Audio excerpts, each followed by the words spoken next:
Je vous salue tous dans le nom puissant de Jésus. Merci encore d'aimer à l'Université de la Mission et de continuer encore à vous connecter pour apprendre beaucoup de choses qui concernent la mission. Aujourd'hui, nous sommes en train de parler sur le cœur de l'intercesseur. Dans le module 10 de l'intercession, nous voulons parler du cœur de l'intercesseur.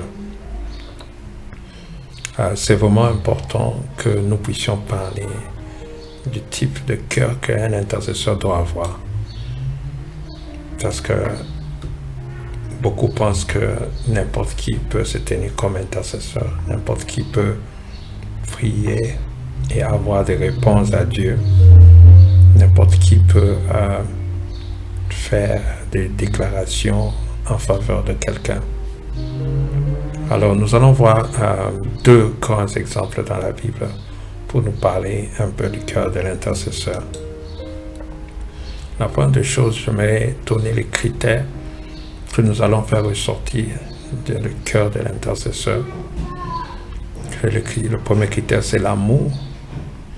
Comme cet intercesseur doit se tenir entre Dieu et la personne pour laquelle il intercède, ou le peuple, ou une institution dans laquelle il intercède, il faut que cette personne soit réellement remplie de l'amour. Parce que Dieu lui-même, il est amour. Que ce soit la motivation qui puisse t'approcher, qui puisse te pousser à te tenir, à aller intercéder ou à parler en faveur de quelqu'un d'autre, que ce soit l'amour. Donc, nous allons voir l'amour. Et le deuxième critère, c'est la compassion. La compassion, c'est un dérivé de l'amour, mais la compassion, c'est dans le sens où tu sens que tu as pitié de quelqu'un. C'est cet amour qui t'amène dans la pitié de quelqu'un pour la situation dans laquelle la personne est en train de traverser. Et cette pitié te pousse à faire quelque chose. La compassion n'est jamais inactive. Elle n'est jamais inactive. Quand nous parlons de compassion, c'est cette douleur. Tu sens la douleur de l'autre. Ça devient ta douleur et ça te pousse à faire quelque chose. La compassion est toujours active, je répète, la compassion est toujours active. C'est pour ça même dans la vie de Jésus, sa compassion l'a poussé toujours à agir et à faire des miracles. La plupart des miracles, beaucoup de miracles de Jésus ont été ancrés de compassion. C'est par compassion. Donc, tu sens la douleur, la peine. Tu sens mal comme cette personne est en train de souffrir. Tu sens mal comme cette personne est en train de passer cette situation-là. Et tu veux que ça change. Alors tu te lèves pour changer. C'est souvent ça, la compassion. Et la troisième de choses, c'est l'intégrité. L'intégrité, c'est vraiment important. C'est une chose très capitale. On a parlé dans l'introduction que ceux qui se tiennent devant Dieu doivent réellement être des gens que Dieu reconnaisse. Donc l'intégrité qui est le dérivé de la sainteté, le dérivé du juste. Il faut être juste devant Dieu. Il faut être intègre devant le Seigneur. Parce que la prière du juste a beaucoup d'efficacité. Cela veut dire que quand un juste commence à intercéder, poussé par l'amour et la compassion, cela vraiment produit beaucoup de fruits. Donc, si nous avons 2 ou 3 intercesseurs qui ont ces 3 caractères en eux, ils peuvent changer beaucoup de choses par leur prière. Par leur prière, ils vont changer beaucoup de choses.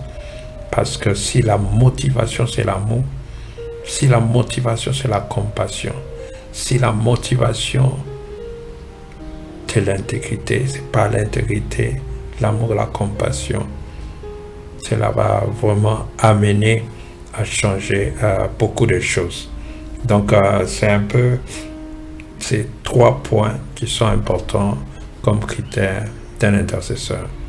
Alors, nous allons voir les 2 exemples. Le premier exemple, nous le voyons avec Moïse. Moïse, dans Exode 32, versets 31 et 32, la Bible dit que Moïse retourna vers l'Éternel et dit: « Ah, ce peuple a commis un grand péché. Ils se sont fait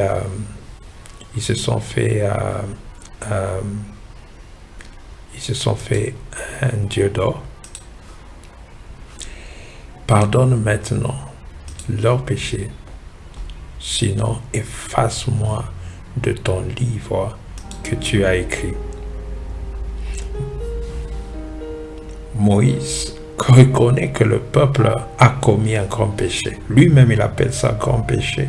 Un grand péché parce que tu as dit: tu n'auras point de Dieu à part moi, l'Éternel. Mais eux, ils ont fait un veau d'or, ils ont adoré comme Dieu dit: ce Dieu nous a fait sortir de l'Égypte. Alors Moïse qui descend, il a trouvé que ce peuple avait commis un grand péché. Alors Moïse entre pour intercéder. Et Moïse, en intercédant, il parvient à dire à Dieu que si tu ne le pardonnes pas, enlève, efface mon nom de ton livre. Efface mon nom de ton livre. Imagine, Moïse montre la grandeur de l'amour, la grandeur de la compassion. Moïse ne s'est pas dit: ceux qui ont péché, ça ne me fait rien. Ça veut dire que Moïse était très abattu. Il a senti la douleur, il s'est mis la douleur de l'amour et de la compassion de ce peuple. Il savait que Dieu pouvait éliminer tout le peuple, mais Moïse a dit: si tu ne pardonnes pas, alors change, alors c'est moi, alors enlève mon nom dans le livre de vie.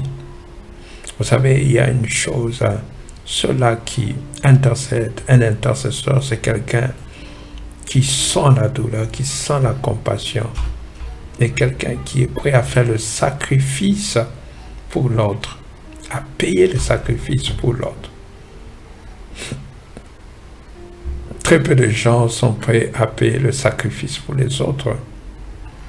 Imagine ce peuple, ça a été un peuple rebelle, un peuple qui a toujours parfois parlé en mauvais langue contre Moïse.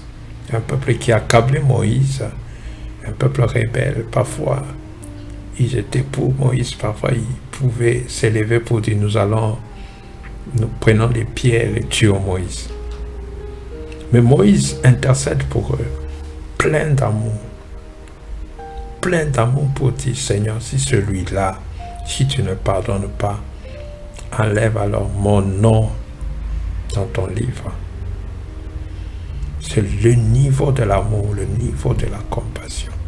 C'est pour ça que les vrais intercesseurs, ils marchent toujours avec des miracles qui les suivent.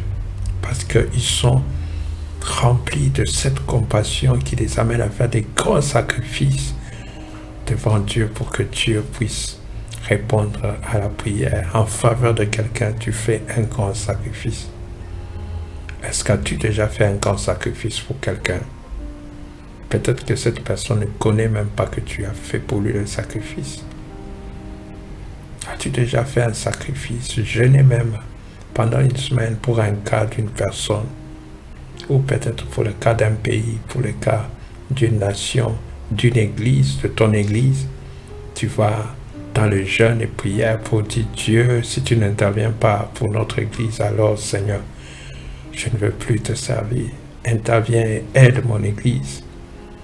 Moïse a mis son nom en jeu pour dire: Seigneur, mon salut ne vaut rien si tu ne pardonnes pas ce peuple.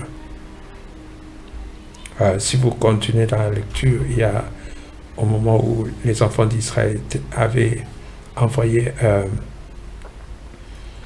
des espions pour voir la terre promise, ils sont rentrés, donner des rapports pour dire: non, là-bas, il y a le fils d'Anak, qu'on ne va pas entrer. Dieu s'était fâché pour dire à Moïse: je vais maintenant tuer tout le monde, que je fasse avec toi une nouvelle nation à partir de toi, je fasse une prospérité. Moïse a refusé. Il a dit, si tu les tues tous ici dans le désert, le peuple là, les Égyptiens, les autres peuples qui t'ont vu comment tu les as pris, ils vont dire que leur Dieu était incapable de les faire entrer dans la terre promise. C'est pour cela qu'il les a tous tués dans le désert. Donc vous comprenez que Moïse avait la compassion.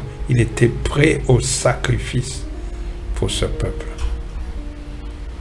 La puissance d'un intercesseur, la capacité, puissance d'un intercesseur, s'il est capable de faire de grands sacrifices. S'il n'y a pas de sacrifice, il n'y a pas de réponse. Moïse était capable de faire le sacrifice pour que Dieu pardonne le peuple et que Dieu continue encore à marcher avec Israël. Le deuxième exemple que nous allons voir, c'est l'exemple de ce centenier. Le centenier, dans Matthieu chapitre 8, versets 5 à 6. La Bible dit, comme Jésus entrait dans Capernaum, un centenier l'aborda, le priant en disant, Seigneur, mon serviteur est couché à la maison, atteint de paralysie et souffrant beaucoup. Souvent, nous lisons très vite ce verset-là.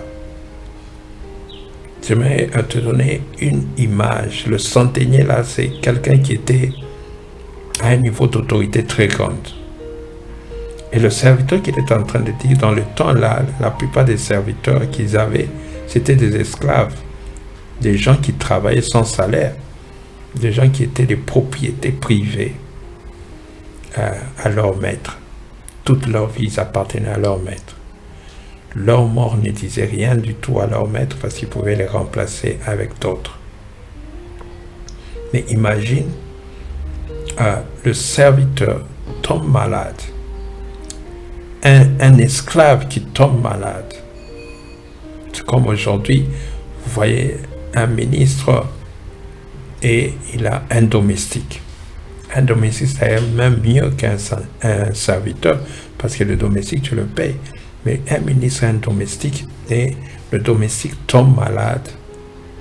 Maintenant, le ministre va maintenant chercher Jésus. Ce monsieur va chercher Jésus, pas pour lui, pour son serviteur, pour ce domestique, cette personne-là qui est vraiment basse classe, qui n'est rien par rapport à lui. Et quand vous lisez la Bible dans le temps-là, il n'y avait pas de voitures, il n'y avait pas des avions. Le monsieur devait faire un long voyage. Quand vous lisez dans différents, je ne sais pas, même dans Matthieu, dans Luc, parce que la Bible dit, quand Jésus avait parlé de la parole, parce qu'il avait dit, je ne suis pas digne que tu viennes avec moi, mais dis seulement un mot et mon serviteur sera guéri. Et la Bible dit que Jésus a dit, ça c'est une foi que je n'ai pas encore trouvée ici en Israël, c'est une foi grande, et que va ton serviteur est guéri. Le monsieur est parti. Mais le lendemain matin, le lendemain, il rencontre les autres serviteurs qui venaient de sa maison. Il les rencontre en cours de route. Donc ces gens-là étaient en train de le suivre en cours de route. Cela veut dire que là où Jésus était et là où se trouvait sa maison, c'était un voyage de plusieurs jours. Ils se sont rencontrés en cours de route pour dire, le serviteur, il va maintenant mieux. Et le monsieur a demandé quand est-ce qu'il allait mieux. On lui a dit, c'était hier à telle heure. Et il a constaté que le hier là à telle heure, c'était le moment où il avait rencontré Jésus, quand Jésus avait libéré cette parole de miracle pour que ce serviteur soit guéri. Ça veut dire que le monsieur a fait un voyage de plusieurs jours pour aller rencontrer Jésus, pas en sa faveur. Dans les autres écritures, quand vous allez dans Luc ou dans Jean, vous allez trouver que le monsieur était parti s'agenouiller, s'humilier. Lui, un grand centenier. Les centeniers, dans le temps-là, c'était des gens, dans l'armée romaine, c'était des autorités, donc un haut niveau, qu'on ne jouait pas avec eux. Mais celui-là, il est parti s'agenouiller devant Jésus pour lui plaider, pas en sa faveur, mais en la faveur d'un serviteur. Ça montre le niveau de l'humilité. Quelqu'un s'humilie, oubliant ses titres. Il dépense son argent à aller faire les grands voyages, pas pour lui, pour quelqu'un d'autre. Il va s'humilier devant le Seigneur, pas pour lui, mais pour quelqu'un d'autre. Jésus a dit, ce niveau de foi, partout en Israël, je n'ai pas trouvé. Ce n'est pas parce que seulement il a dit, ne viens pas, n'entre pas dans ma maison parce que je ne suis pas digne, mais dis seulement un mot. Mais en plus de l'humilité que la personne avait, le niveau de sacrifice que cette personne a libéré avait touché Dieu.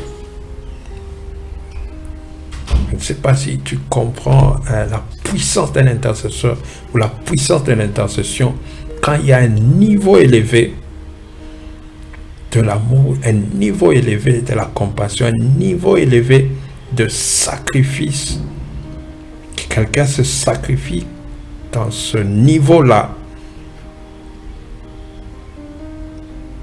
Te dit, je vais aller me sacrifier, je vais sacrifier mon argent, je vais sacrifier, laisser tout ce que j'ai, comme peut-être il a même des réunions de travail, tu sais, dans les réunions de ministres. Si tu es un ministre, réunion de ministres, tu laisses toutes ces réunions de ministres pour aller dans un voyage, mettre ton argent, mais pour aller t'humilier devant le Seigneur et plaider pour un serviteur.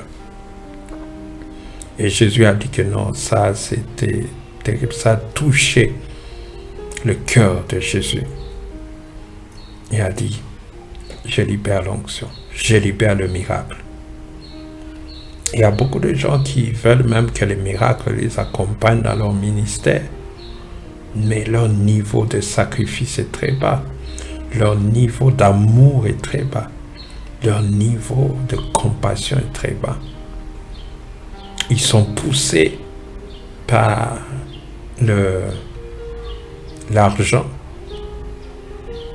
Tu veux que quelqu'un, tu le guéris pour qu'il te donne, pour qu'il donne l'offrande. Ils sont poussés par comment on appelle ça, tu vas être populaire, la popularité.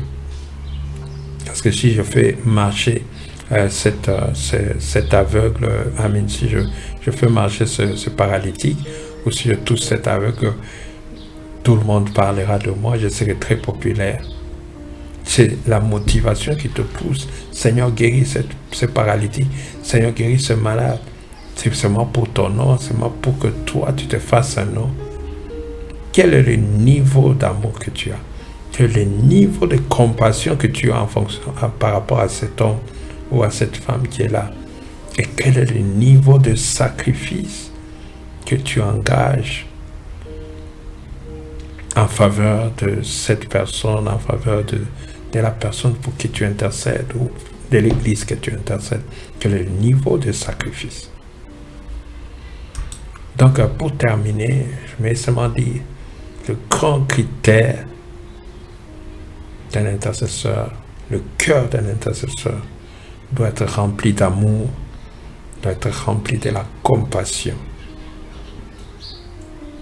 Ce doit être les deux choses qui doivent être la motivation derrière tout ce qu'on fait. Le niveau d'amour, le niveau de compassion. Ce niveau d'amour et de compassion nous amène dans un niveau élevé de sacrifice. Et surtout si tout ça se fait avec la sainteté, dans l'intégralité. Si tu intègres, si tu es droit avec Dieu, avec le Seigneur, alors que tu fais ces choses poussées par l'amour et la compassion, le miracle ne peut qu'arriver. Dieu n'arrête jamais de faire le miracle quand quelqu'un va devant lui avec un cœur plein d'amour, de compassion pour les autres. Et cet homme est juste devant Dieu quand cette personne fait des sacrifices pour aller au pied de Jésus et plaider la cause de son peuple. Là-bas, le miracle ne fait que intervenir. Donc, c'est pour conclure sur ce chapitre, ce point, le cœur de l'intercesseur. Je prie que Dieu te donne ce cœur, que Dieu te donne ce cœurs au nom de Jésus. Je vous retrouve dans le prochain chapitre.